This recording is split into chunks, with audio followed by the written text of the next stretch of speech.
Anyone else?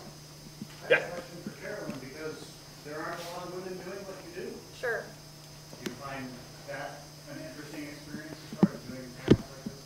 I mean, there's a lot of women in horror, you know, in general in the genre, but this is the first like panel I've done, but there's not a lot of people doing underground horror, so it's sort of kind of weird. But everybody's been like, everywhere I've gone with Flesh Eating Fog and, you know, this movie, people have been just like, horror fans that like this kind of thing love this kind of thing and are so receptive, and I so don't care about like mainstream movies, just don't interest me. Most of mainstream culture doesn't interest me. So it's like we have a very, very small audience, but the audience that we have like really gets what we do and are so supportive that like I don't really, you know, feel like a minority or whatever.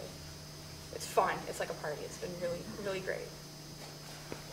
Anyone else? I have a question back there. Yeah. So, obviously, like, capturing footage is only, like, the second step of many. What was the experience like for you guys, any of you, all of you, whatever, in post-production? Once you had everything shot and just kind of edit it all together, did a lot of you do the editing stuff on your own self, or by yourselves, or did you have other people? Like, what other sort of troubles or roadblocks did you have to maneuver around once you actually had everything shot? I'll take that one first. I guess all the production we've done before, we just edited it together, just us. And then for Blood Brothers, we actually had a third guy come in and help us edit, which was awesome because he did really good. But at times it was difficult because, you know, I'm having one vision and he's having another. And at times we're kind of colliding, butting heads on stuff. But I think overall, having a couple people work together, I mean, you'll just get a lot of ideas to bounce off each other, so it all works out in the end. Gabe? Yeah, that's the funnest part for me is editing, because that's where there's no problems. You have all the footage on your computer, and there's nothing to like fuck it up. Hopefully. So I do it all myself. Unless you don't back it up. Unless your house burns down or something, and you lose your whole computer. For me, that's the fun part. That's where the movie starts to take form. So. And you did all the editing on Twin Lakes then yourself? I did, yeah. Cool.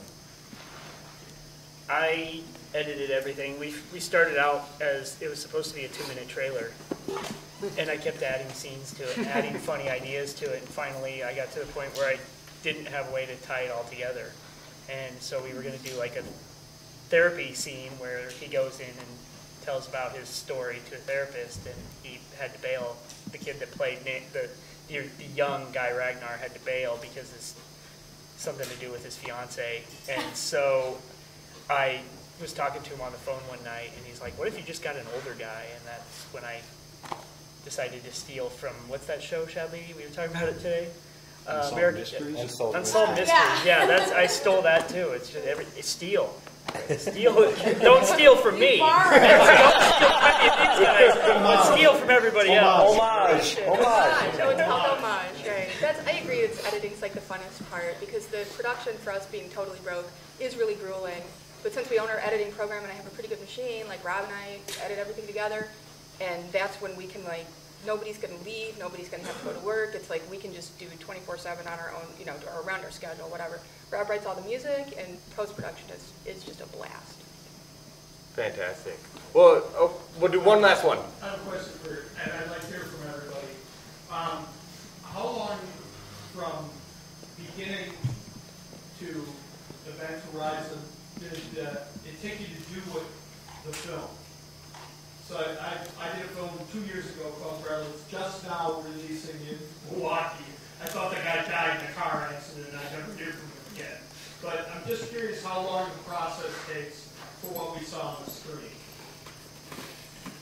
Well, for us, Blood Brothers is by far our quickest. I mean, we wrote the script in April, we filmed it in June, and we had it done at the end of July. So, I mean, that was insane. We really pushed through it as much as we could. We had really 2 days to film. So, I mean, that was more of the exception than the rule. But, I mean, it was nice that we're still watching it now while it's the filming still kind of fresh in our heads. Gabe? Writing is about a day for me. I write pretty quick. We shot in a day and a half. Maybe some pre-production stuff, setting up the location, maybe a day. Editing takes a little longer, probably 2-3 weeks. Good, you know, 6, 8 hours a day. So that's where most of my time is spent.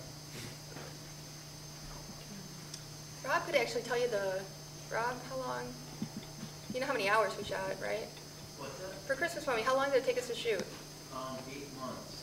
8 months? Yeah, we thought we would be done in 3, but right, 11 days over 8 months. So if we could have done those 11 days together, it would have been great, but just getting everybody's schedule, because none of them are professional actors.